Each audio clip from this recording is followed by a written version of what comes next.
Assalamualaikum warahmatullahi wabarakatuh. Halo semua, bertemu lagi dengan Kak Nur. Sebelum kakak memulai pembelajaran hari ini, apakah adik-adik mengetahui fenomena keracunan makanan? Ya, keracunan makanan merupakan fenomena yang disebabkan karena adanya organisme infeksi yang terdapat pada makanan yang kita konsumsi, salah satunya adalah bakteri.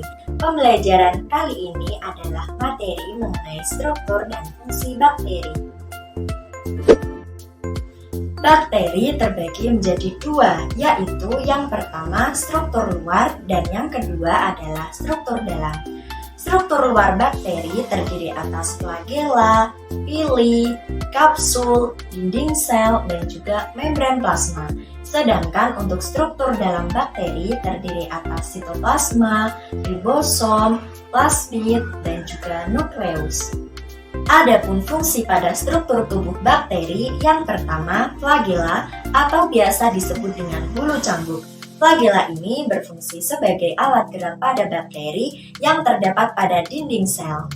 Yang kedua adalah pili. Pili merupakan rambut-rambut halus yang tumbuh pada dinding sel mirip dengan flagela, tetapi memiliki ukuran yang pendek serta bentuknya yang kaku. Fungsi dari pili ini adalah untuk membantu perekatan pada substrat serta membantu menarik materi genetik pada saat konjugasi. Yang ketiga yaitu kapsul. Tidak semua bakteri memiliki kapsul. Bakteri yang memiliki kapsul yaitu bakteri yang bersifat patogen. Sedangkan pada bakteri yang bersifat saproba biasanya memiliki lendir. Fungsi dari kapsul ini adalah untuk mencegah fagositosis sebagai bentuk pertahanan diri pada bakteri. Selanjutnya yaitu dinding sel.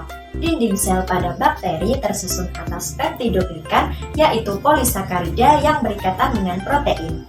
Fungsi dari dinding sel ini yaitu memberikan perlindungan pada sel, menjaga bentuk sel, serta menjaga sel agar tidak pecah, terutama pada lingkungan yang memiliki tekanan osmotik yang lebih tinggi. Selanjutnya adalah membran sel. Membran sel pada bakteri berfungsi sebagai perlindungan sekaligus transfer materi, yaitu mengatur pertukaran zat. Membran sel pada bakteri tersusun atas semipermeabel yang terdiri atas fosfolipid dan protein. Selanjutnya yaitu sitoplasma. Sitoplasma merupakan cairan bening yang terdapat di dalam sel. Fungsi dari sitoplasma yaitu sebagai tempat sintesis protein, mencerna makanan, dan reaksi-reaksi lainnya mengenai metabolisme sel. Selanjutnya adalah ribosom. Ribosom merupakan organel terkecil berfungsi untuk sintesis protein. Struktur bakteri yang selanjutnya yaitu plasmid.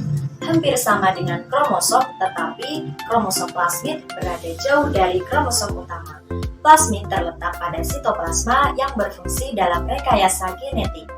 Terakhir yaitu nukleid atau DNA sirkuler. Nukleid merupakan nukleus semu tempat berkumpulnya DNA kromosomal bakteri. Selanjutnya kita akan membahas mengenai fungsi atau peran bakteri dalam kehidupan sehari-hari.